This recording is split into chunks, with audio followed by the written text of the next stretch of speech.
The elevator doors slid open to the 87th floor, and my heart hammered against my ribs. This interview was my last hope. With $97,000 in student loans crushing me and 3 months of rejected job applications, I needed this tutoring position desperately.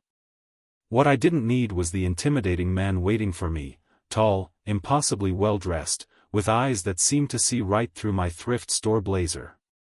I had no idea then that this stern interviewer wasn't just the family's financial advisor as the agency had told me, but Alexander Reeves himself, single father, self-made billionaire, and apparently, the man who would change everything. If you've ever felt like you were drowning in debt with no way out, or found yourself completely unprepared for a moment that would alter your life's direction, hit that like button and subscribe. This story might just give you the hope you need when everything seems impossible. "You're late, Ms. Parker," he said, not looking up from my resume. 3 minutes. I was 3 minutes late because the security desk downstairs had taken forever to process my ID. "I apologize, sir." The security. "I don't need excuses. I need reliability." He finally looked up, his steel-gray eyes meeting mine. "My daughter's education isn't something I take lightly." "Wait, his daughter?" The confusion must have shown on my face because his expression hardened further. "Did the agency not inform you? You're interviewing to tutor my daughter, Lily." "I'm Alexander Reeves." The Alexander Reeves. The tech mogul whose face had been on Fortune magazine just last month. The billionaire known for his ruthless business tactics and brilliant innovations. And apparently, a single father who conducted his own tutoring interviews. "I'm sorry, Mr. Reeves. I was told I'd be meeting with your family's educational consultant." A flicker of something, amusement, crossed his face. "I don't trust anyone else to make decisions about Lily's education. Now, convince me why someone with an art history degree should tutor my 9-year-old daughter in mathematics and science." That interview was the most grueling 45 minutes of my life. He questioned everything, my teaching methods, my knowledge, even my commitment. When he finally showed me to the door with a curt, "We'll be in touch," I was certain I'd failed. 3 days later, his assistant called. I got the job. My first day at the Reeves penthouse, I discovered why. Lily was brilliant but withdrawn, with sad eyes that reminded me of my own after my parents' divorce. When I asked her to show me her previous work, she silently handed me a folder of perfect test scores and empty sketchbooks. "Your dad mentioned you like art," I said gently. She shrugged. "Dad says art doesn't build successful futures." Something in me broke and rebuilt itself in that moment. I'd spent 4 years studying what I loved, only to end up drowning in debt. But looking at this child, this brilliant, suppressed child, I couldn't let her passion be extinguished. "Well," I whispered conspiratorially, "what if we make math and science more artistic? Would that be our secret?" The smile that bloomed across her face was worth whatever wrath Alexander Reeves might rain down on me. For weeks, our lessons were transformative.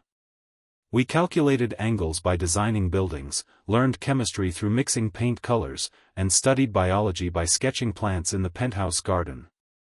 Lily blossomed, her test scores remaining perfect while her sketchbooks filled with colorful equations and scientific illustrations. Then came the day Alexander came home early. "What is this?" His voice cut through our laughter as we constructed a geometric sculpture to understand spatial relationships. Lily froze, her hands still covered in clay. I stood, positioning myself slightly in front of her. "We're learning three-dimensional geometry through practical application, Mr. Reeves.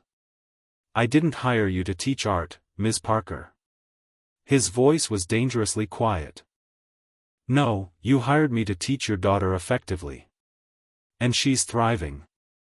I handed him Lily's latest test results, perfect scores, with teacher comments about her innovative approaches. Something shifted in his expression as he looked from the papers to his daughter's clay-covered hands to my defiant stance. "Lily, go wash up for dinner," he said finally. When she left, I prepared for my dismissal. Instead, he sank into a chair, suddenly looking less like a titan of industry and more like an exhausted father. Her mother was an artist, he said quietly. She died when Lily was 4. Cancer.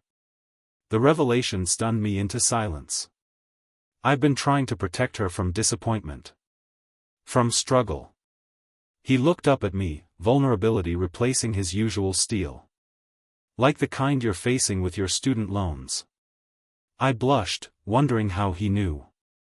I do my research, Ms. Parker. $97,000 is a heavy burden for following your passion.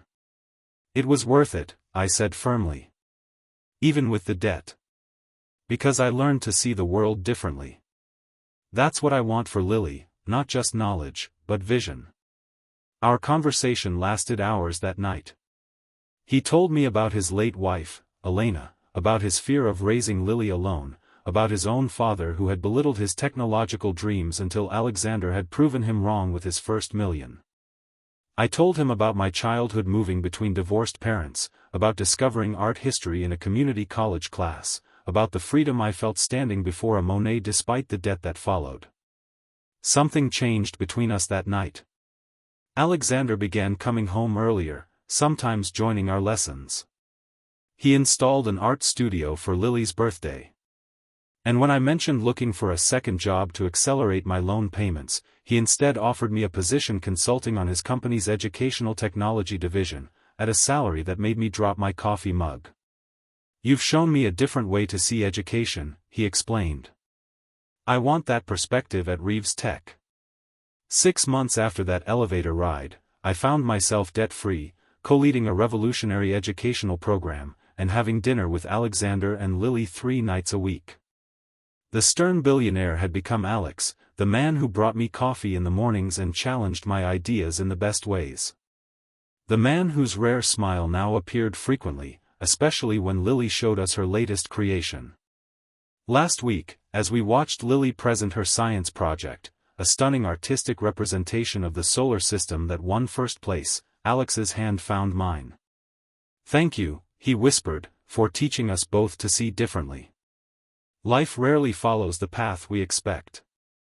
Sometimes we walk into an elevator thinking we're just interviewing for a job, and walk out having begun a journey that will transform everything. Sometimes our greatest struggles lead us exactly where we need to be.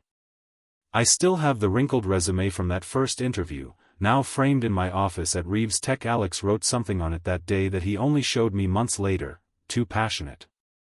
Possibly perfect. He was right about the first part. We're still working on the second.